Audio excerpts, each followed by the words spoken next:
Okey, Assalamualaikum dan selamat petang. Petang ke? Sekejap. Slot aku ni petang ke apa? Mampus. Kejap. Kabi. Saya rasa petang slot kita nanti.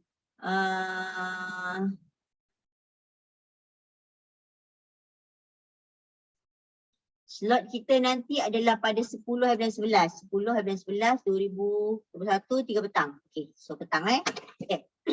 Assalamualaikum warahmatullahi dan selamat petang kepada semua penonton-penonton, kawan-kawan yang berada di live di Mapim, channel YouTube Mapim. Hari ini saya Rohaniana dari Kasih Terbit akan bersama-sama anda untuk kita bercerita tentang pengalaman pelajar ataupun student menjadi buku. Hari ini saya ada bersama-sama saya 2 orang peserta. Sorry. Hari ini saya Raniano dari Kasih Terbit akan bersama dengan 2 orang tetamu. Pertama ialah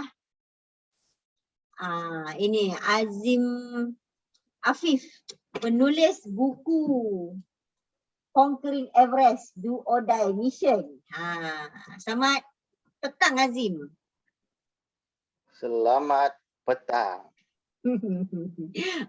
Okey, sihat ya? Alhamdulillah. Bertambah sihat.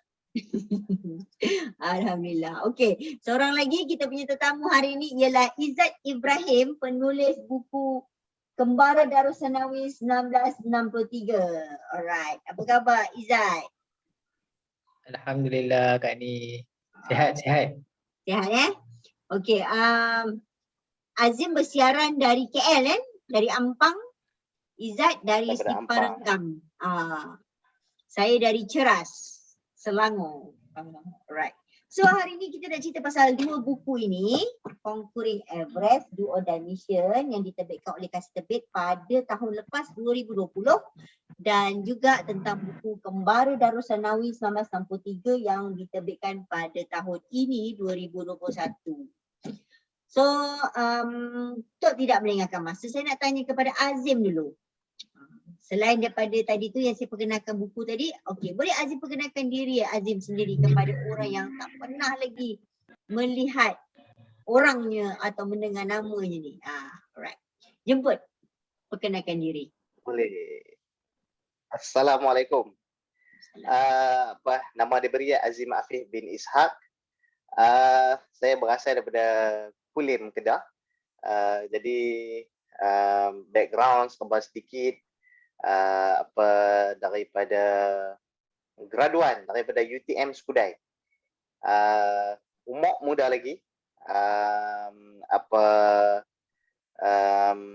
Dan orang mengenali saya sebagai pendaki Gunung Everest lah. Itulah sama sedikit pasal diri saya. Pendaki Gunung Everest, dahsyat tu. Bukan mudah nak mendaki Gunung Everest, puncak yang tertinggi di dunia kan? Dia mudah ataupun tak tu sebenarnya tergantung kepada diri kita lah. Tapi apa sahaja pun Everest, setiap daripada kita ada Everestnya dan ia pasti memberikan cabaran yang tersendiri. Falsafah tu. Okey, terima kasih. Jadi saya nak sharekan video tentang Azim yang saya jumpa di YouTube. Alright, kita play sikit.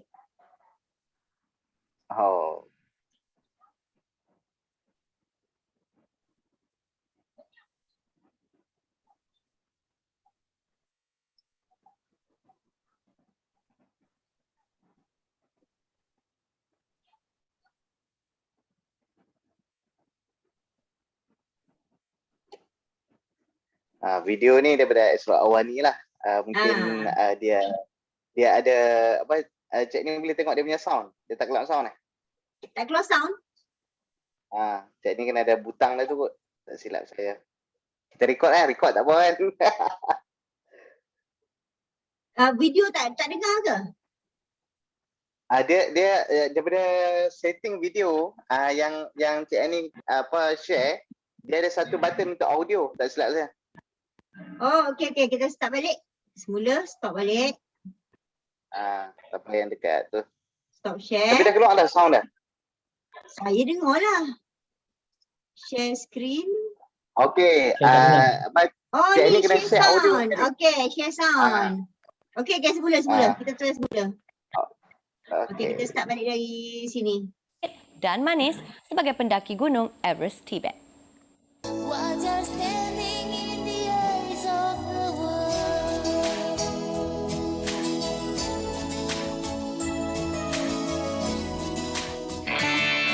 Rakyat Malaysia, terutamanya atlet negara, terus menaikkan nama Malaysia. Baru-baru ini, pendaki negara Azim Afif telah pun menawan puncak Everest dan memacak bendera Malaysia di puncak tertinggi di dunia. Bersama saya pada hari ini, sudah pasti kami semua berasa bangga. Azim Afif, apa khabar? Sihat, terima kasih. Saya Azim Afif bin Ishak. Saya berasal daripada Kulim, Kedah, alumni Universiti Teknologi Malaysia dan berkecimpung dalam dunia outdoor bermula dari Kolej Islam Antarabangsa. Jadi perjalanan ke Everest adalah mengajar saya erti kehidupan. Ada jatuh, ada berjaya, ada gagal, perlu patah balik dan sebagainya. Saya menawan puncak Everest pada 23 Mei 2016 pada 11.22 pagi. Bersama dengan saya ada seorang lagi pendaki iaitu Farul Aidid bin Muhammad Yusof pada 9.30 pagi. Jadi objektif pendakian di bawah penganjur UTM adalah untuk penyelidikan, penulisan buku, pendakian dan juga khidmat sosial. Jadi itulah 4 elemen kita gabungkan di dalam satu ekspedisi menjadikan dia adalah bukan sekadar mendaki. Untuk mendaki ke Gunung Everest kita memerlukan fizikal, mental dan juga spiritual. Jadi daripada segi fizikal, setentunya kita berlatih dengan berlari, berjoging, memanjat gunung, melakukan kursus-kursus yang terperinci, dan untuk mental kita menjalani latihan sehingga 9 hari 8 malam dengan beban yang di 30 kg. Kita berjalan sejauh berapa ratus kilometer di dalam hutan, dan untuk spiritual kita lebih mengarah kepada bagaimana untuk kita beribadah di tempat sejuk. Dan di antara tiga ini juga dia tergantung kepada makanan. Jadi makanan memainkan kita peranan yang mana kita kena ada diet yang tertentu. Untuk ke puncak Everest kita melalui pelbagai laluan, rintangan dan juga budaya. Jadi kita dapat melihat keindahan alam, setentunya cantik, dan kita juga dapat melihat mayat-mayat yang berada di kawasan pegunungan Everest yang menyebabkan kami berasa seram sejuk. Disebabkan kita biasanya lihat mayat di dalam kubur, tapi ini dijadikan sebagai petanda jalan di atas gunung Everest. Water standing in the eyes of the world. Okey. Dahsyat dah. Mayat jadi petanda jalan. Signboard. Itu yang conquering Everest do or die tu. Mana. Do or die tu kan. Ya. Okey, Izzat pula. Boleh perkenalkan diri Izzat kepada kawan-kawan yang menonton kita pada petang ini. Baik, okey, nama saya Muhammad Izzat Ibrahim bin Syamjuddin. Saya berasal dari Johor. Sekarang menetap di Sempang Renggam, Johor. Dan berkecimpung dalam bidang penulisan secara aktif bermula tahun 2017. Buku pertama saya terbitlah 2017, dan satu demi satu peluang yang saya dapat, dan sekarang ni dalam bidang penulisan fokus saya dalam bidang ghostwriter, iaitu menulis tentang orang lain ataupun untuk orang lain. Dan minat saya adalah mengembara. Mengembara tu bukan semata-mata pergi ke tempat-tempat lain tapi mengembara tentang manusia, tentang cerita orang lain. Saya suka benda yang tersebut lah, macam tu lebih kurang. Dan sekarang ni dari segi ekonomi banyak bekerja sebagai seorang petani di Semperenggap. Oh, itu kerjaya yang berbeza kan? Sebagai petani, mahal tu. Okey, saya nak tunjuk satu rakaman video. Sekejap tentang buku yang Izzat tulis ni. Right. Share screen. Share sound. Assalamualaikum warahmatullahi wabarakatuh. Saya Izzat Ibrahim. Saya akan membawa anda ke sebuah kisah pengembaraan pada tahun 1963. Kisah bagaimana seorang pemuda mengembara ke 12 buah negara dengan hanya berbekalkan $5.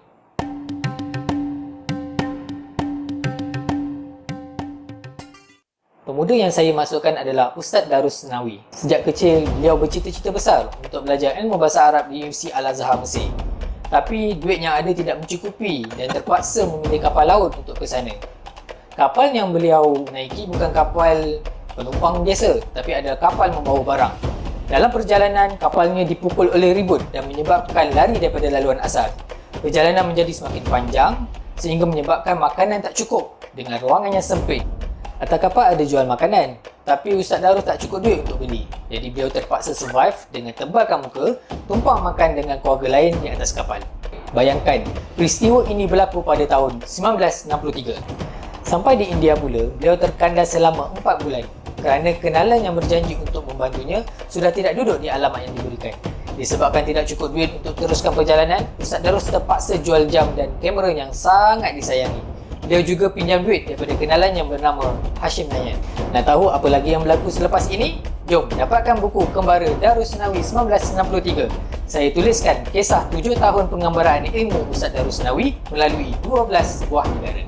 Daripada saya, Izzat Ibrahim, penulis buku Kisah Benar yang anda wajib baca. Alright. Ya. Boleh tahan semuanya, ada video power-power ni.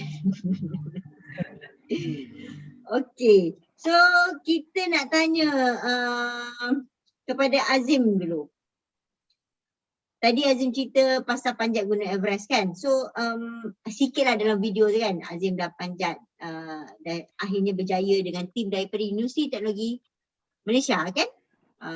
Dan saya difahamkan setelah membuat percubaan sebanyak 3 kali, akhirnya Azim berjaya menawan puncak tersebut bersama dengan seorang kawan bernama Farul tadi. Okey, boleh ceritakan sikit lagi detail tentang journey tu ataupun perjalanan tu?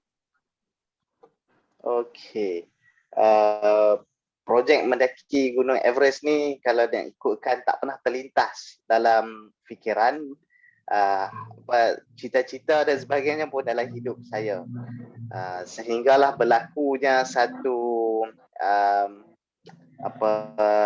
satu aksiden yang mana saya main hoki untuk negeri Kedah dan saya mengalami anterior cruciate ligament ACL yang mana saya perlu melalui fully reconstruction lutut saya pada umur 16 tahun. Jadi bila kena operate lutut dan sebagainya, pada waktu tu saya merasakan touch game ni saya nak kurangkan. Jadi tapi jiwa kita petang-petang saya selalu duduk. Petang je tanggung kayoki. Petang saya tanggung kayoki. Jadi bila dah masuk ke selepas SPM rasa tak boleh. Tak boleh duduk saja. Jadi berjumpa lah dengan dunia pendakian gunung. Yang saya paling suka. Saya tak kacau orang, orang tak kacau saya rasa penat, saya patah balik. Sebab itulah saya pegang dunia pendakian ni seronok untuk saya. Jadi daripada situlah mula berkecimpung dan barulah ada sedikit cita-cita. Dulu main hoki nak main untuk Malaysia, sekarang naik gunung pun nak pergi yang tertinggi dalam dunia. Masih lagi mewakili Malaysia lah, bawa nama Malaysia. Masih lagi mewakili Malaysia. kerana kita semua ni adalah duta kecil untuk Malaysia.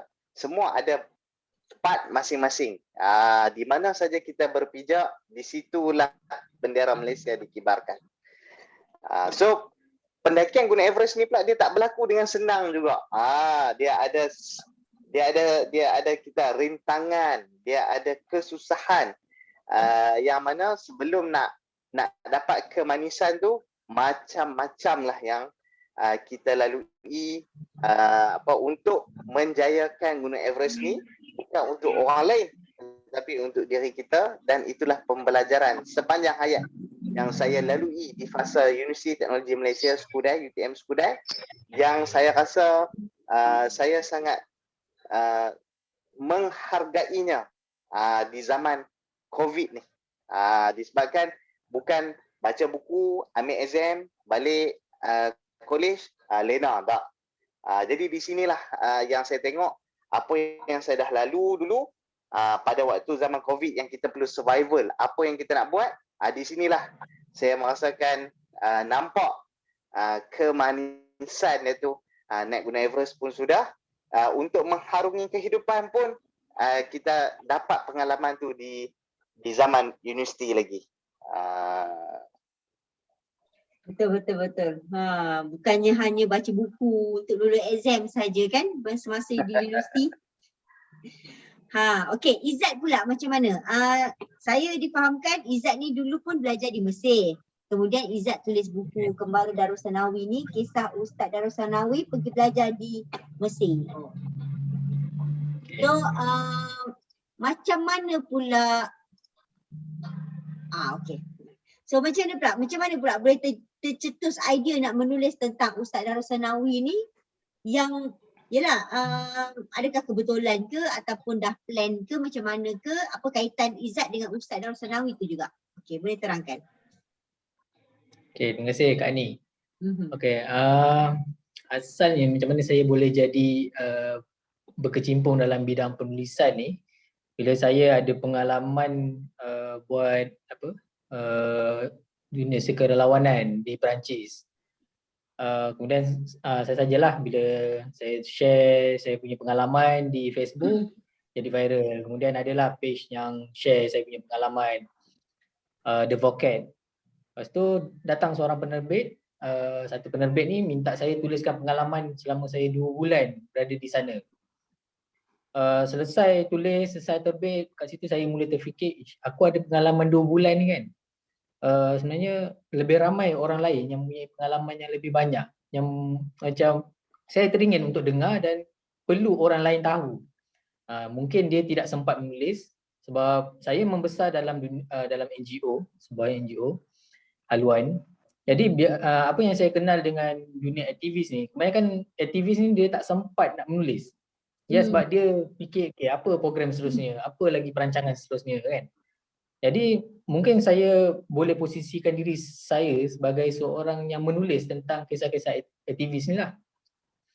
Bila balik, saya cubalah bertemu dengan beberapa orang, saya cuba approach, dan akhirnya ayah saya sendiri yang bawa saya kepada Ustaz Darus. Jadi Ustaz Darus ni saya kenal beliau sejak umur 6 tahun sebenarnya, umur 6 tahun lagi. Dia orang pertama yang bagi saya duit bila saya berkhatan kan. Dia bagi saya duit. Ingat lagi RM10 waktu 6 tahun tu. Jadi Ustaz Darus ni hubungan dia beliau sangat rapat dengan ayah, dan beliau lah yang bawa ayah saya untuk pencen awal jadi guru kerajaan dan bekerja di Yayasan Pelajaran Johor, YPJ. Jadi bila saya balik ke Malaysia, di Mesir tamat belajar, ayah saya perkenalkan lah, maksudnya bawa saya ke jumpa Ustaz Darus, dan ayah saya berhajat sangat untuk saya menulis kisah beliau. Dan alhamdulillah saya dapat selesaikan penulisan Ustaz Darus, tapi Allah izin ayah saya tak sempat untuk baca buku Ustaz Darus. Itulah macam mana saya boleh terbitkan menulis buku Ustaz Darus. Dan Ustaz Darus ni sebenarnya beliau juga seorang penulis, dan beliau banyak menterjemah buku-buku bahasa Arab. Kalau apa ni, yang suka tentang sirah memang biasa dengan Ustaz Darus. Jadi buku ni asalnya beliau sendiri yang tulis. Saya cuma memperelokkan bahasanya dan saya tanya lagi Ustaz Darus untuk tambah lagi maklumat. Sebab ada banyak cerita yang sekerat. Jadi saya sebagai orang yang membaca, saya rasa tak puas. Saya tanya sehingga terhasillah buku tu yang lebih baik. Itulah dia. Itu yang ada dua penulis lah kat sini kan, Izzat Ibrahim dan juga Darus Sanawi sendiri. Sebab Ya, Ustaz Darus betul. sendiri menulis sendiri cerita tu sendiri, cuma Izzat modified, tambah-tambah macam tu sajalah kan. Betul. Ya. Okay. So itu ceritanya. Maknanya kalau tadi tu Azim pengalaman dia memanjat Gunung Everest masa di UTM dipindahkan ataupun dokumentasikan menjadi buku Conquering Everest Do or Die Mission. Manakala Izzat Ibrahim pula mendokumentasikan pengalaman Ustaz Darus Sanawi untuk menuntut ilmu di Mesir dalam buku ini. So pentingnya kan kita ada satu rakaman ataupun dokumentasi pengalaman-pengalaman kan semasa belajar ataupun pengalaman-pengalaman pergi belajar menuntut ilmu untuk menjadi bacaan ataupun panduan orang-orang lain yang berminat dengan apa yang pengalaman yang kita tulis tu lah. Okey, Azim ada soalan sikit. Lari sikit. Tadi Azim belajar di UTM, Azim belajar bidang apa? Saya belajar bidang Sains Komputer, Computer Network and Security.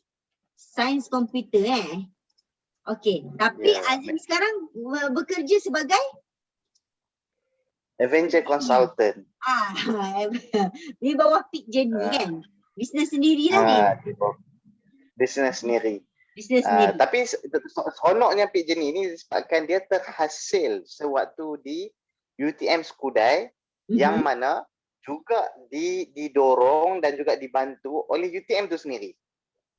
Peak Journey ni didaftarkan secara rasmi semasa saya masih lagi di UTM. Tagline kepada UTM adalah salah satunya entrepreneur. Dia suka menjadikan usahawan. Jadi di situlah lahirnya Peak Journey secara rasmi dan menjadi kehidupan saya lah pada waktu sekarang. Maknanya UTM ni secara directly memang ada peranan dalam penubuhan Peak Journey tu kan? Betul. Okay. Alright. So macam mana ni? Belajar bidang IT tapi last jadi adventure consultant tadi. Biasanya kan orang kata kalau dah belajar engineering kenalah jadi engineer. Kalau dah belajar bidang farmasi mesti akan jadi farmasis. Kalau tidak membazir lah kita belajar. Apa komen Azim? Belajar bidang lain ni, belajar jadi lain tak? Sebenarnya inilah yang garapan yang berlaku di UTM. Di UTM saya mencari satu ilmu tambahan iaitu ilmu pendakian. Management, macam mana nak uruskan pasukan, uruskan projek, untuk mencari dana. Untuk ke Everest kita perlukan 2 juta. Dan daripada 2 juta ni memang 99% kita cari sendiri. Yang itulah kita kata pembelajaran yang saya belajar yang tak ada tolak bandingnya. Jadi yang saya graduan tadi itu sebenarnya saya gunakan di dalam bisnes juga. Contohnya saya bawa satu dimensi website sendiri. Saya ada online payment gateway sendiri. Saya boleh buat sistem tu. Saya hanya perlu menggunakan enjin sahaja, tetapi orang boleh bayar guna credit card, orang boleh guna FPX, orang boleh guna recurring. Dia boleh bayar bulanan pun melalui website saya saja. So sebenarnya saya tak tinggal penuh apa yang saya belajar tu. Saya gunakan balik dalam bisnes. Contohnya kita belajar IT, kita nak penetrate Facebook, kita nak penetrate Instagram. Ini benda-benda yang kita buat secara bersasar dan yang mana memang akan nampak kesannya ketara.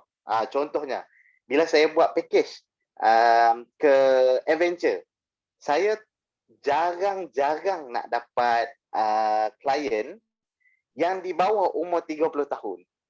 Disebabkan kita ada kriteria. Tadi kita nak main dengan FBX, kita nak main dengan Instagram. Jadi benda-benda ni sebenarnya dah belajar masa zaman UTM. Jadi sebenarnya saya ada dua benda yang saya grad.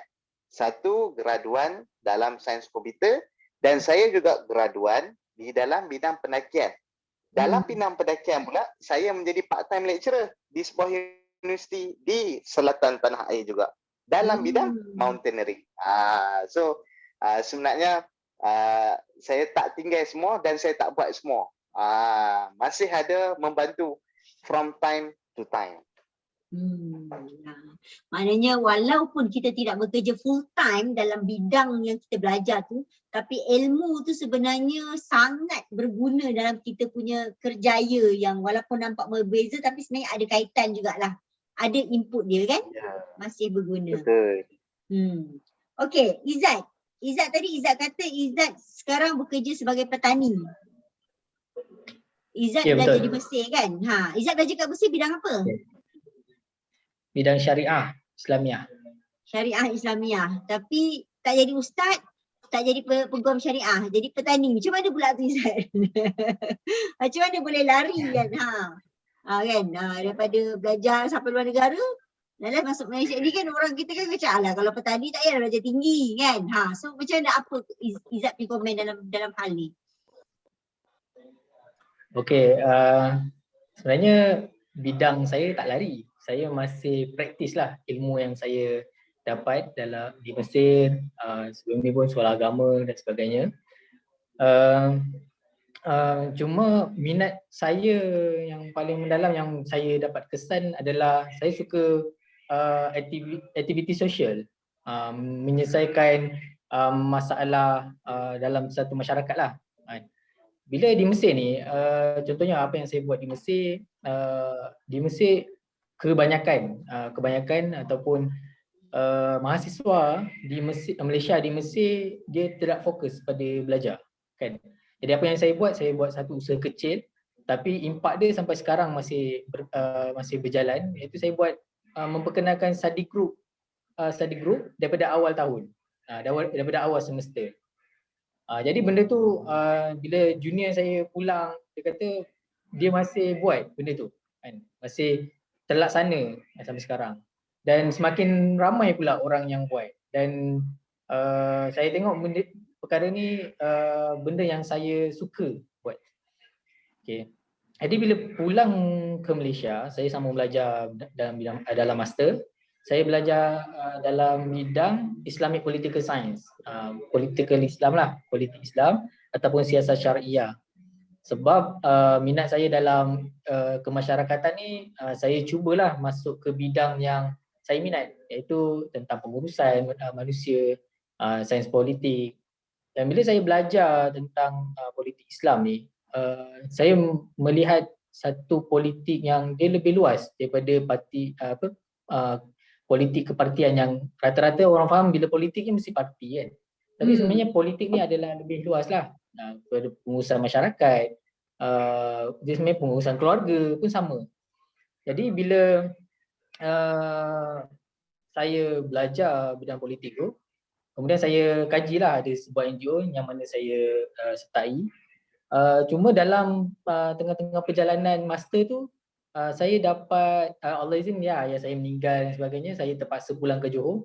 Dan bila saya pulang ke Johor, saya jumpa seorang kawan saya. Dia mengenalkan saya tentang satu kaedah pertanian ataupun konsep pertanian dipanggil permaculture ataupun permanent agriculture. Dia memperkenalkan satu konsep pertanian yang dia lain daripada yang lain. Dia lebih pertanian ni dia sehingga membawa kepada perubahan masyarakat. Macam mana dengan bertani, dengan cuba menghasilkan ekonomi secara mandiri, dia mengubah persepsi masyarakat tentang ekonomi, tentang pengurusan masyarakat yang lebih mandiri. Kita tidak terlalu bergantung harap pada satu kuasa, tertakluk pada satu kuasa, maksudnya pemerintah semata-mata kan. Jadi bila saya dengar benda tu tentang permaculture ni, saya rasa benda ni yang aku minat kan. Jadi sekarang ni pertanian yang saya jalankan bukan semata-mata mencangkul. kami macam saya sedang bersama-sama kawan-kawan sedang mengumpul komuniti masyarakat. Sebab dengan bertani ni kita sangat mudah untuk belajar macam mana kita nak membentuk maksudnya sikap peribadi, dan kita mencari orang-orang yang jujur dan amanah dalam dia melakukan kerja lah. Sebab bila bertani ni dia bekerja kita mencangkul, kita buatlah bertani tu.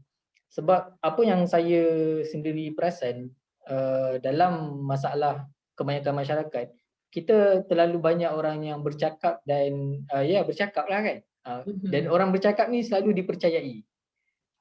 Jadi kat situ saya tengok sebenarnya yang perlu saya angkat, terutama bila saya pun ada bakat sikit dalam bidang penulisan, saya cuba untuk mengangkat orang-orang yang bertani ni. Sebenarnya dialah adalah hero. Sebab tak adanya petani, tak ada makanan kat kita. Betul kan? Contohnya kalau saya pernah pergi ke SIG Kedah, belajar tentang macam mana nak tanam padi secara yang lebih organik dan tidak bukan yang kebiasaan lah, bukan industri biasa yang menggunakan racun dan sebagainya. Dengan kaedah tersebut memang dia sebenarnya membentuk diri kita, sebenarnya nak tanam padi ni mudah je kan. Macam belakang rumah kita boleh buat padi juga. Dan ada saya jumpa seorang kenalan di Kulai, dia buat padi di pekarangan rumah dia je. Dan sebenarnya bila saya baca balik sejarah kita sebagai orang Melayu, contohnya saya asal orang di Johor, keturunan saya dia orang Jawa, yang moyang saya datang daripada Indonesia. Dia orang datang ke tanah Melayu, dia bawa benih padi. Aku punya baru tahu yang sebenarnya mereka tanam padi belakang rumah je. Dan bila ada padi dan ada beras, kita dah ada makanan kat rumah. Maksudnya ekonomi kita dah terjamin. So kita boleh memikirkan tentang perkara-perkara lain, tentang kesenian, tentang penulisan, contohnya tentang aktiviti hutan, aktiviti maksudnya sosial. Kat situ yang saya tengok banyak penyelesaian yang kita boleh selesaikan di dunia ni bermula daripada kebun. Dari segi konsep ekonomi yang selama ni kalau bercakap tentang ekonomi mesti cakap tentang duit. Kat situ saya sendirilah mula merubah yang ekonomi ni bukan semata-mata duit, tapi dia ada sesuatu makanan di dapur untuk kita makan.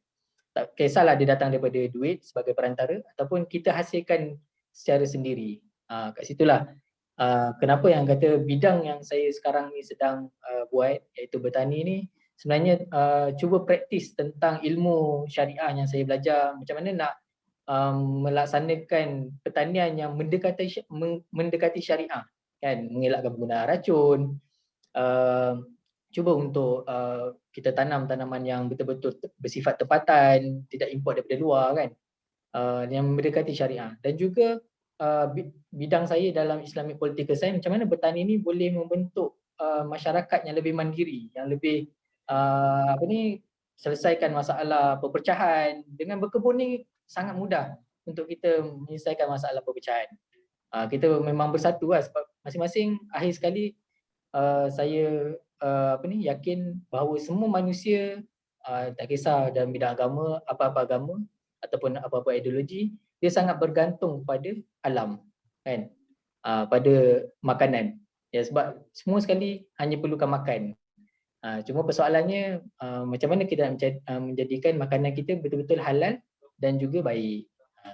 Jadi itulah apa kaitan dalam bidang saya yang saya belajar sebelum ni dan apa yang saya buat sekarang. Itu Kak Ni. Ya, still macam Azim tadi jugalah, ilmu tu masih boleh diguna pakai walaupun nampak macam berbeza bidang, tapi sebenarnya ilmu tu asas yang penting kan untuk kita punya kerjaya. Even macam saya sendiri pun, ikutkan saya pun dulu belajar di UTP dalam bidang IT, kemudian saya buat juga degree kedua dalam bidang undang-undang, pun samalah macam Azim dengan Izzat cerita tadi. Saya masih menggunakan ilmu-ilmu tu juga, ilmu IT, macam kita buat kalau kita nak nak buat website ke kan, kan nak buat walaupun nak edit nak buat poster untuk promosi buku pun masih menggunakan basic punya IT, kemahiran IT Dan dari segi undang-undang kita buat agreement, kita sewakan rumah. So itu semua pun penting jugalah kan, ilmu-ilmu asas tu.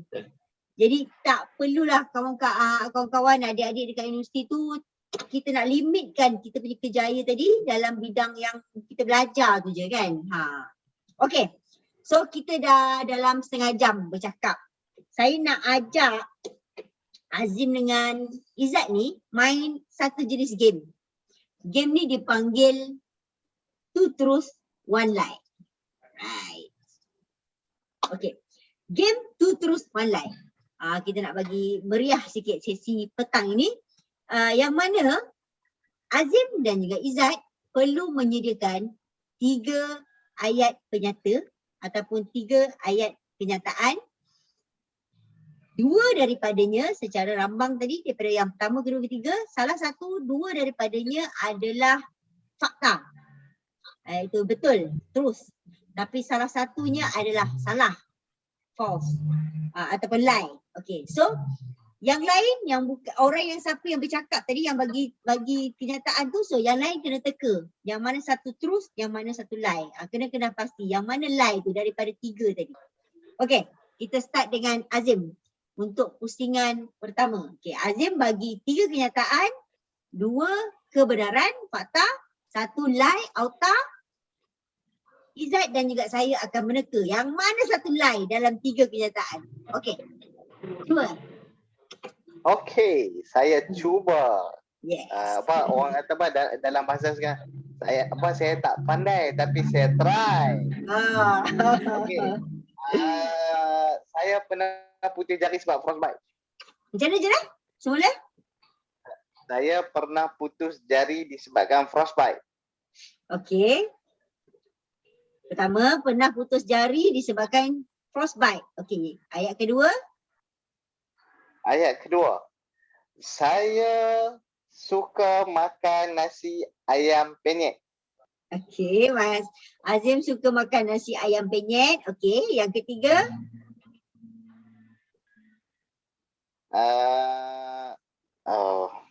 Apa lagi ya?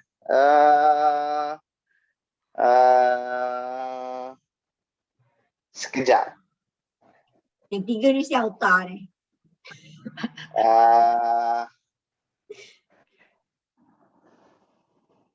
Buku Everest Do or Die Mission adalah buku pertama saya. Okey. Okey, ada 3 kenyataan. Pertama, Azim pernah putus jari disebabkan oleh frostbite. Kedua, Azim suka makan nasi ayam penyet. Ketiga, buku Everest adalah buku pertama saya. Alright. Izzat dulu, cuba teka. Yang mana satu yang salah?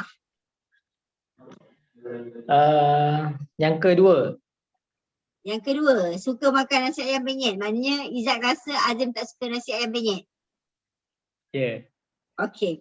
Itu Izzat punya jawapan. Saya punya jawapan adalah nombor 1. Pernah putus jari disebabkan frostbite. Sebab saya rasa jari tu tak putus. Betul frostbite tapi dia tak putus.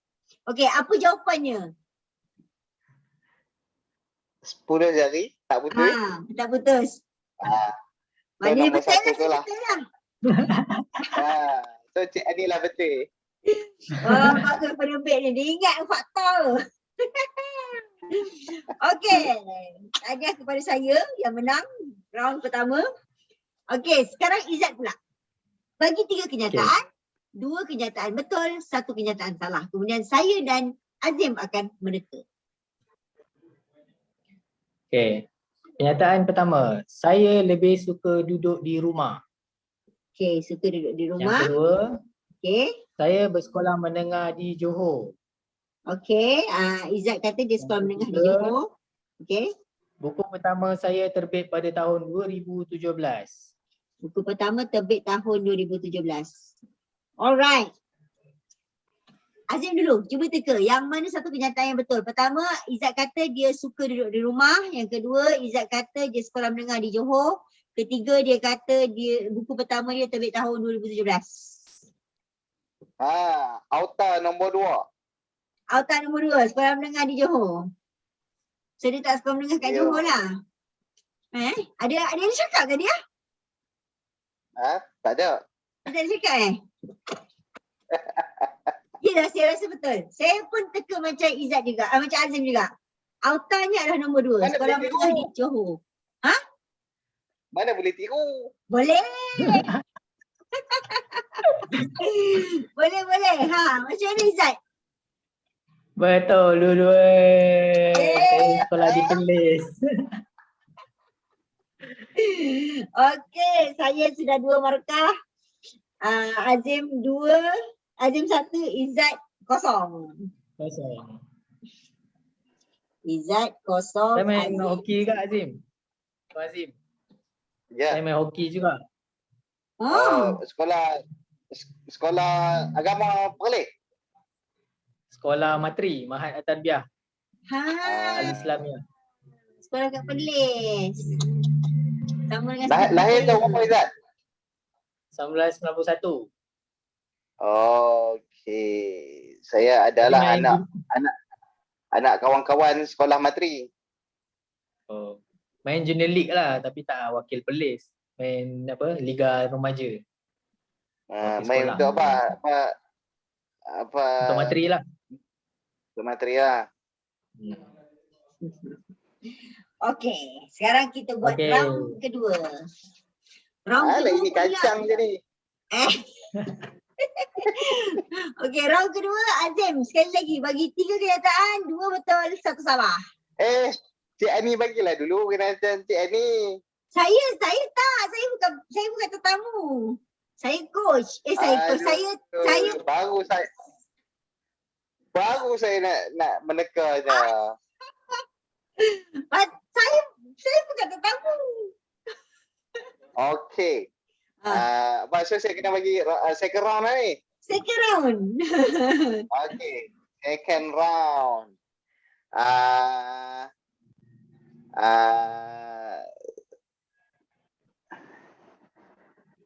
Hidup saya 6 bulan kat luar negara, 6 bulan di dalam Malaysia. Kenyataan pertama. Okey. Ni sebelum COVID lah. Sebelum COVID lah. Kalau waktu COVID pun 6 bulan di negeri lain, 6 bulan di negeri lain juga. Okey. Okey, ayat Okey, kedua. kenyataan yang kedua. Kenyataan yang kedua.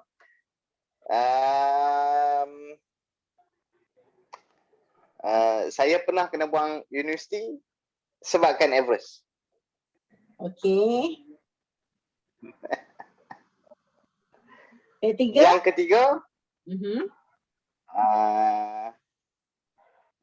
Yang ketiga.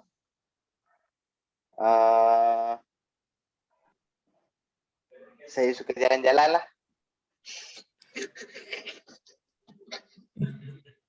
Okay. To be fair, kali ni saya teka dulu pertama, Azim kata dia hidup 6 bulan di luar negara, 6 bulan di Malaysia. Saya rasa macam betul. Kedua, pernah kena buang universiti sebab Everest. Okay, nanti reserve dulu. Ketiga, suka jalan-jalan. Saya rasa sangat betul. Suka jalan-jalan. So, saya pilih jawapan yang kedua. Pernah kena buang universiti sebab Everest, itu adalah salah. Okay. Izzat, cuba teka. Saya pun yang kedua. Yang kedua juga. Maknanya tak pernah kena buang. Senang. Okey, apa jawapannya? Jawapan yang kedua lah. Sebab saya dapat warning letter. Saya dapat warning letter tak akhir je untuk dismiss. Tapi tak kena dismiss. Tak kena lagi. Alhamdulillah. Okey. Sekarang saya 3 markah. Azim 1, Izzat 1. Okey. Round kedua. Round last, Izzat. Bagi 3 kenyataan. Okey. Saya peminat teori konspirasi. Okey. Okey, yang kedua, Kembara Darusnawi terbit pada tahun 2021. Terbit tahun 2021, okey. Saya minat bidang sains. Minat bidang sains. Alright, okey.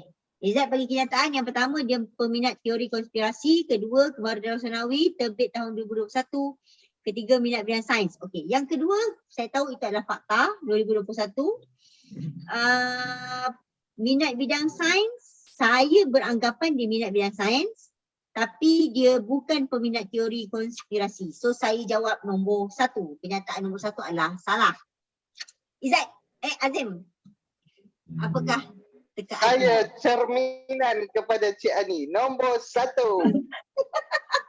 Aboy, tiru nampak pula. Betul. Betul kan? Bukan peminat teori Betul. konspirasi. Mana kami tahu? Sebab teori konspirasi ni dia macam sangat spekulatif. So, Mana tahu kalau awak Izzat suka tengok Detektif Conan? Detektif Conan pakai teori konspirasi ke? Teori lah, dia teori. Tak, teori konspirasi ni macam berkaitan. macam sangat sangat takut aja tu. Tapi teori konspirasi selalunya orang kaitkan dengan Freemason apa semua tu kan. Betul. Itu yang saya kata sangat spekulatif tu. Saya macam tak ni. Ni budak-budak belajar Mesir ni mesti tak percaya benda-benda macam ni. Ramai yang minat. Ya. Okey, so sekarang ni kemenangan adalah kepada saya. Saya 4, Azim 2, Izzat 1. Memang saya Kak Ani kenal dua-dua. Kak Ani kenal dua-dua. Ni kita minta lah yang daripada Mesir umumkan pemenangnya dalam bahasa Arab. Okeylah. Buang saya. Kalau saya tak terlibat, Azim 2 markah, Izzat 1. So yang menang sebenarnya Azim. Okey. Izzat, perkenal buat pengumuman dalam bahasa Arab. Tak masuk. Lama sangat tinggal dalam bahasa Arab. Saya dulu di Kolej Islam Antarabangsa waktu diploma. Yalah. Masa mula-mula sebelum masuk UTM. Jadi bahasa Arab tu salah satu subjek yang wajib untuk diambil. Patut teringat orang yang ada di Mesir mestilah cakapnya macam ayah. Tapi dekat Mesir dia pakai bahasa Ami kan? Boleh je bahasa besar. Cuma saya ni bukan orang yang minat bahasa Arab. Saya bahasa Arab saya dapat D tanya SPM. Tapi sebab minat explore, ambil cabaran. Minat apa? Pergi je lah. Explore kan, maksudnya pergi mengembara, ada peluang pergi Mesir, pergi je lah. Saya tak tahu bila dekat sana boleh pula catch up bahasa Arab. Sebab saya faham tentang grammar bahasa Arab tu dari mulut orang Arab. Kenapa baris atas, baru saya faham kenapa baris atas, kenapa baris bawah. Baru saya faham. Itulah. Jadi untuk saya memang betul-betul pakar tu tidak terlalu pakar. Tapi kalau bertutur tu dengan orang Arab, beranilah berbanding kawan-kawan saya yang lebih pandai dari segi nahwu, saraf. Maknanya lebih mahir ayat perbualan daripada ayat yang bertulis lah, lebih kurang macam tu kan? Kurang macam tu. Azim macam Azim, dah banyak kali dia ulang-alik ke Nepal ni, dah boleh cakap Nepal? Ali. Ali? Ali sikit-sikit. Sikit-sikit.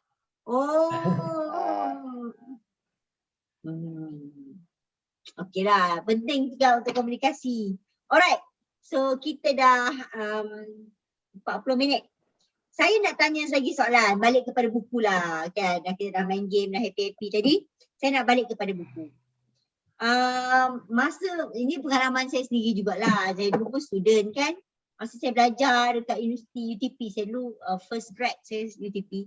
Masa saya kat universiti dulu, mana ada masa nak baca buku macam ni kan.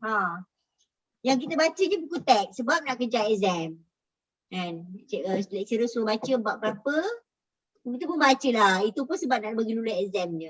Jadi, apa pandangan Azim dengan Izzat dalam kes ni? Maknanya macam mana kita, adakah budak-budak universiti sebenarnya rata-rata memang tidak membaca bahan-bahan selain daripada buku teks? Okay. Sekiranya ya, macam mana kita nak galakkan dia orang ataupun nak ajak dia orang untuk membaca? Okay. Boleh, siapa dulu nak start? Bagi Mesir dulu. Min fadlikum Boleh. udkhul. Okey. Ah. Okey, untuk pengalaman saya belajar di luar, di Mesir terutamanya, kehidupan di Mesir sangatlah tidak sibuk sebab kami tidak wajib, tiada kewajipan untuk ke kelas. Lepas tu tak ada carry mark, contoh macam kehadiran tak wajib. Lepas tu tak ada assignment, kami tak ada assignment, kerja kursus tak ada, memang semata-mata peperiksaan akhir semester. Jadi masa tu terlalu banyak kan, masa sangat banyak. Sebab tu yang apa yang saya buat di sana pun untuk fokuskan balik orang kepada belajar tu. Supaya bila kelas tak wajib, memang desakan untuk pergi tu dia kurang berbanding di Malaysia. Kan. Bila saya sambung master di Malaysia, saya pun baru tahu rupanya ada juga orang Malaysia yang ponteng kelas walaupun kelas wajib. Apatah lagi orang yang di Mesir tu, di Mesir Al-Azhar, tak ada kewajipan kelas kan. Jadi memang sebenarnya masa tu banyak kalau di Mesir lah, masa banyak. Dan kalau saya sendiri memang sangat banyak baca buku-buku lain, terutamanya di Mesir sana saya ada terlibat dengan grup-grup membaca buku daripada kawan-kawan Nabim yang suka diskusi buku. Jadi buku-buku lain ni banyak memberi input tambahan pengetahuan tentang kehidupan, tentang apa yang berlaku sekitar kita kan. Terutamanya kalau contoh macam buku Ustaz Darus Nawi ni yang bila saya tulis dan saya baca sebagai seorang pelajar yang duit tak ada tapi tekad dia kuat untuk belajar bahasa Arab di Mesir. Kan mesti lah kalau siapa yang baca ni dia akan memberi inspirasi lah kepada kehidupan seseorang untuk walaupun susah, walaupun walaupun tak ada duit, tapi tekad tu yang paling penting. Jadi bila di Mesir, bila baca buku Kembaran Ustaz Darus Nawi, bagi saya kalau saya dapat putar balik masa saya tahun 1, saya baca buku ni, saya bayangkan memang saya ni diberikan kesempatan kan, mak ayah saya support saya belajar di sana. So saya akan rasa lebih bersyukur dan akan rasa lebih semangat lah untuk belajar. Jadi masa memang banyak dan kita lah macam mana nak isi masa kita dengan perkara-perkara yang faedah. Itulah daripada saya. Dekat Mesir kedatangan tak wajib Kalau kat Malaysia wajib pun saya dulu pun kadang-kadang saya datang last duduk belakang sekali. Sebab bila duduk belakang-belakang barulah kertas attendance sampai Sudah sampai tu sign lah, padahal datang dah lewat. Tu antara trik lah orang-orang yang suka ponteng tapi nak full attendance. Tak cukup power. Tak cukup power. Minta je kawan sign. Minta je kawan sign.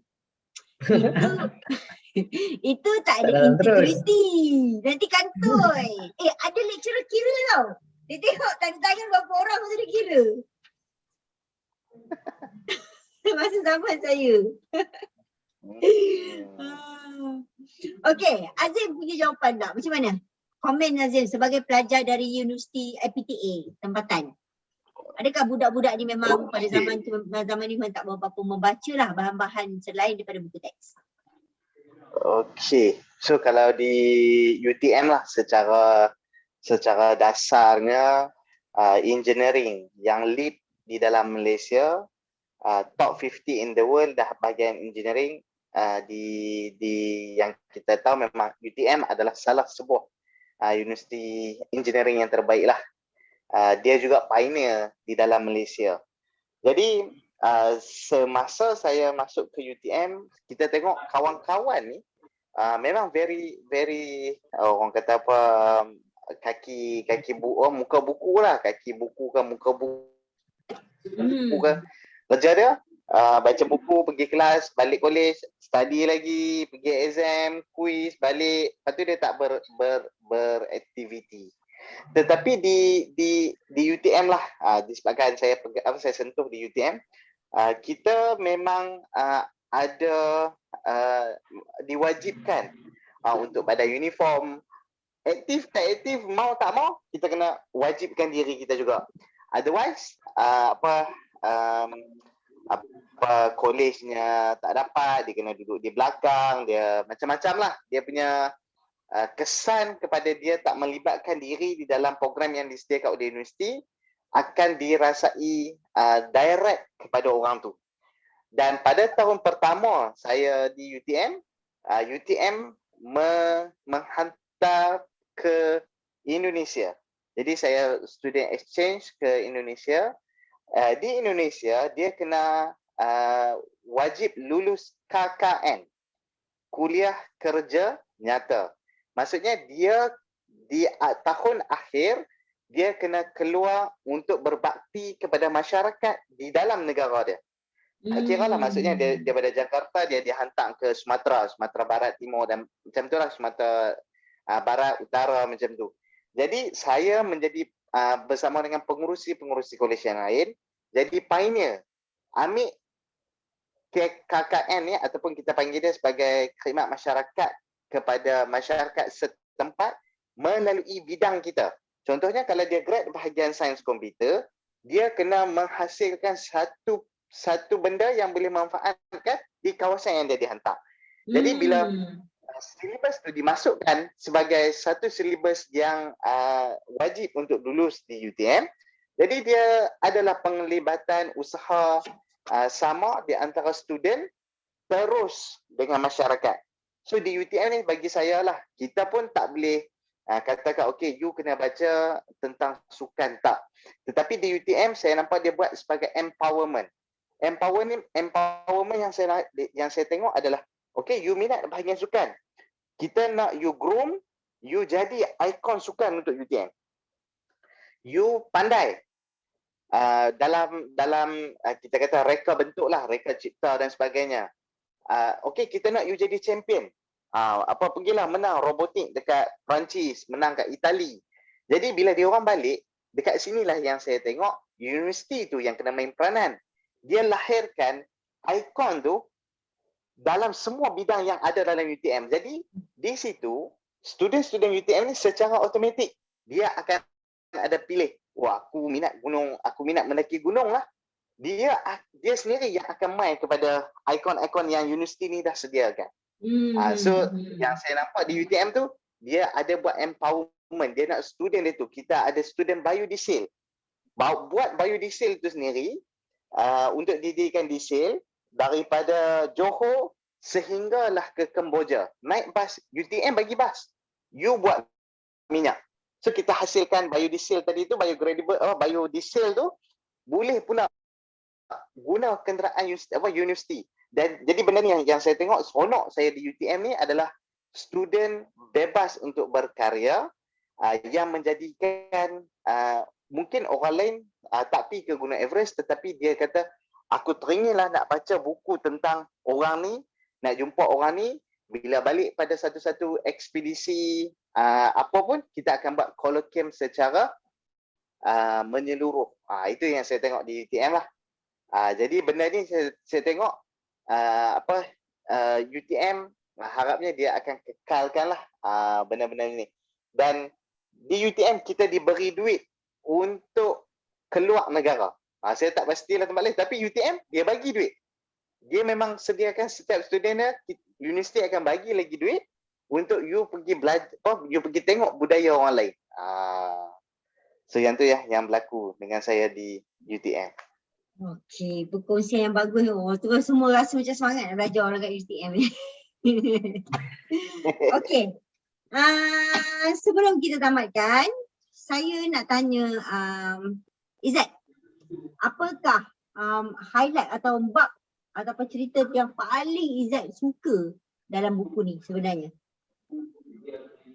Okay. Membara Darah Senawi 1963. Yang kalau boleh Izzat nak semua orang baca lah pasal cerita tu, bab tu, macam tu. Part yang paling saya suka dengan buku ni adalah Ustaz Darus tu, dia punya perjalanan hidup tu dia macam mirip lah apa yang saya lalui. Sebab akhir tahun di Universiti Azhar saya fail satu subjek kan, satu subjek je fail dan kena repeat setahun untuk duduki atau ambil balik subjek tu. Sebab dia semester 2 kena tunggu semester 2 baru ambil subjek tu. Subjek tu pula Al-Quran, memang tak ada kelas. Jadi 10 bulan saya ada masa tu, saya mengembara ke Eropah. Jadi perjalanan saya macam tu, saya belajar di Perlis, macam Ustaz Darus belajar di Perlis juga. Kemudian kami mengembara ke Mesir, kemudian pergi ke Eropah. Jadi buku ni sangat, bila saya menulis tu, saya sangat menjiwai lah. Dan part yang saya paling suka ketika di Mesir. Antaranya yang Ustaz Darus cerita tentang naik bas. Jadi Ustaz Darus tak tulis pun tentang kaedah yang betul-betul lah naik bas. Saya boleh tulis sendiri. Maksudnya itulah apa yang saya buat. Cara menaiki bas di Mesir dan cara turun bas di Mesir. Sebab bas di Mesir dia tak berhenti. Dia hanya perlahankan. Jadi macam mana nak lompat naik dan nak turun. Itu part yang saya paling suka lah. Sebab bila saya boleh tulis macam tu, maksudnya bila saya tunjukkan kat Ustaz kata dia kata betul lah ni. Apa yang dia pun rasa dia nak tulis. Maknanya pada Itu zaman salah Ustaz satu Darus tu, part. pada zaman Ustaz Darus tu pun cara naik turun bas tu sama dengan zaman sekarang. Sama, tak berubah. Mesin macam itulah dia. Kelang kabut dia macam tu. Kenapa dia tak nak, kenapa bas tu tak stop sebenarnya? Dia nak cepat sangat ke apa? Tak pasti lah sebab mungkin dia nak latih orang yang di Mesir tu memang lasak kan. Sebab Mesir kan antara apa kan ada hadis yang siapa panglima yang bersedia untuk membuka Konstantinopel, maka masuklah ke Mesir kerana Mesir ni orangnya sentiasa bersedia untuk berperang. Sebab kehidupan dia sangat lasak dari segi makanannya. Sebab makanan dia roti. Saya pernah pergi ke Syria, saya pernah pergi ke Arab Saudi, ke Jordan. Roti yang paling liat roti Mesir. Dan paling tahan lama, dia boleh campak kat lantai, orang ambil balik tepuk-tepuk makan. Tapi itu orang Mesir lah, orang Melayu tak buat lah, dia mesti sakit perutnya.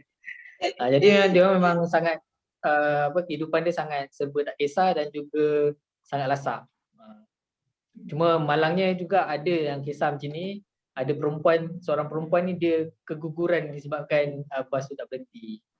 Dia macam bas tu nak gerak sikit dia tak perasan ada perempuan nak turun. Kalau perempuan dia akan berhenti. Kalau perempuan dia berhenti.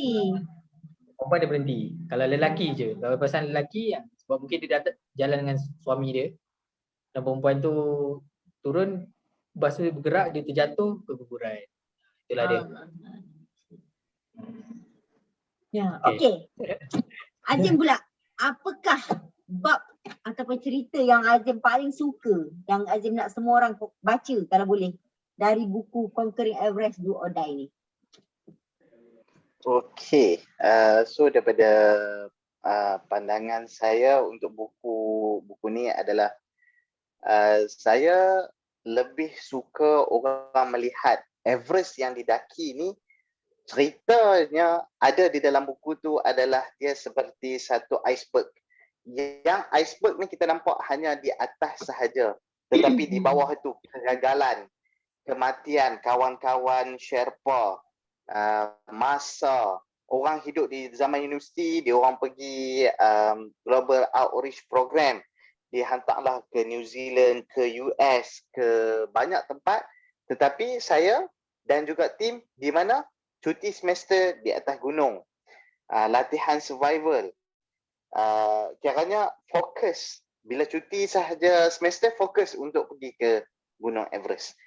Jadi di dalam buku ini saya juga letakkan adalah kejayaan saya naik ke Gunung Everest ni bukan disebabkan saya hebat, tetapi adalah doa daripada mak dan ayah yang dimakbulkan Allah Subhanahu Wa Taala, yang mana saya masih lagi ingat satu pesanan terakhir. Boleh baca di bab kehidupan awal saya. Ayah saya meninggal pada umur 7 tahun dan meninggal di di Mekah, dikebumikan di Ma'ala. Jadi bila kita seorang yang berumur 7 tahun, saya tak dapat memahami apa itu kematian dengan tak adanya mayat pada waktu itu. Tapi makin lama, makin besar, kita semakin fahamlah. Mak saya pula meninggal pada tahun pertama saya berada di UTM. Saya sempat balik ke Kulim bersama dengan seluruh pasukan untuk training di Gunung Bintang di Kulim, Kedah. Jadi bila saya nak balik ke, sepatutnya saya balik habis training, saya balik flight daripada Penang ke Vietnam. Terlepas sebanyak 2 kali. Reschedule, saya terlepas satu, kita on the spot kita minta dia tunda. Yang kali ketiga flight saya beli baru on the spot, tetapi tertinggal juga flight tu. Dia ada connecting daripada Kuala Lumpur, jadi tertinggal flight itu. Nak didirikan cerita, saya balik dulu ke rumah, lepas tu saya balik dengan pasukan ke UTM KL. Mak saya meninggal, itulah kali terakhir saya jumpa mak saya, dan last panggilan telefon yang saya dapat daripada mak saya adalah mak saya kata, Azim, dah alang-alang nak pergi Gunung Everest, biarlah sampai selesai. Mak saya tak kata sampai puncak, mak saya kata biar sampai selesai. Pergi selamat, balik selamat, cukuplah tu. Jadi benda itulah, ayat tu yang saya pegang. Pada awalannya mak saya meninggal, saya berhenti UTM. Sebenarnya saya berhenti, saya tak diberhentikan, saya berhentikan diri saya. So bab itulah yang saya suka. Orang kata orang nak melihat kehidupan seorang anak yatim pada zaman waktu yang kecil. Lepas tu mak saya meninggal, saya kena survive, saya nak kena jadi kerja part time dan sebagainya untuk tampung balik hidup saya di UTM Skudai. Dan dalam masa yang sama, itulah saya naik Gunung Everest, dan Gunung Everest inilah yang menyatukan saya dan juga isteri saya. So bacalah bab-bab tu, dia ada bunga-bunganya. So kita 2 in 1, dapat gunung, dapat isteri. Oh, bagus. Bertemu jodoh di atas gunung. Senang kan? Serampang mata terus settle satu package. Okey. Kita dah nak sampai di hujung. Terima kasih kepada Azim dan Izzat yang bersama-sama dengan kita petang ini. Sebelum saya tamatkan sesi, macam mana nak dapatkan buku Kembara Darussanawi dan juga Conquering Everest Do or Die, mana? Okey, boleh dapatkan di Shopee. Sekarang kita ada promosi Mapim at Shopee. So ada diskaun yang menarik, ada voucher 10%, ada harga bundle. So macam-macam, boleh datang ke kedai Shopee Kasih Tebik untuk dapatkan 2 buah buku ni. Atau boleh juga kalau follow penulis-penulis ni, follow sendiri Azim Afif ataupun follow sendiri Izzat Ibrahim, pun boleh dapatkan direct dengan diorang juga, sebab diorang pun ada juga stok buku ini. Kalau beli dengan diorang direct boleh dapat tanda tangan percuma lah. Kalau beli daripada Kasih Tebik memang kita tak ada tantangan lah, sebab diorang ni jauh kan, seorang kat sana, seorang kat sini, so memang kita tak dapatlah nak dapatkan tantangan untuk diorang. Tapi kalau beli daripada diorang sendiri, ada tantangan. Okey, terima kasih kepada Azim dan juga Izzat. Saya sangat gembira untuk sesi petang ni. Saya harap sesi ini dapat memberi banyak inspirasi, idea dan juga membakar semangat siapa yang menonton di luar sana, terutama pelajar-pelajar universiti, sempena Karnival Buku Ilmiah yang dah berlangsung 15-11-10 sampai 15-11-2021. So semoga pelajar-pelajar universiti bila menonton rancangan ini akan dapat idea ataupun akan dapat membakar lah, terbakar ni. Macam diorang pun sebenarnya boleh menulis buku pengalaman-pengalaman mereka semasa menjadi student ataupun apa aktiviti diorang semasa jadi student, dan mereka juga boleh gunakan ilmu-ilmu yang mereka belajar di universiti ni untuk masa depan diorang, walaupun nama jawatan pekerjaan tu tak 100% berkaitan dengan apa yang mereka belajar. So jangan bimbang kan, jangan kata aku dah belajar bidang interior design, aku kena kerja juga sebagai interior design, kalau tidak buang masa aku belajar. Tak semestinya macam tu. Universiti tidak menyuruh kita berfikiran sebegitu. Yang penting ilmu-ilmu tu dan juga benda-benda soft skill yang kita belajar dalam aktiviti kita tu dapat membantu kita dalam perkembangan kejayaan dan perkembangan diri kita di masa depan. Terima kasih lagi sekali kepada Azim dan Izzat. Semoga kita berjumpa lagi. Boleh anda semua boleh follow kami di Facebook page Kasih Tebik, ataupun boleh cari Azim di Azim Afif ataupun picture ni, dan Izzat Ibrahim di Facebook dia Izzat Ibrahim. Okey, terima kasih semua. Berjumpa lagi. Selamat petang dan Assalamualaikum. Bye. Bye. Bye.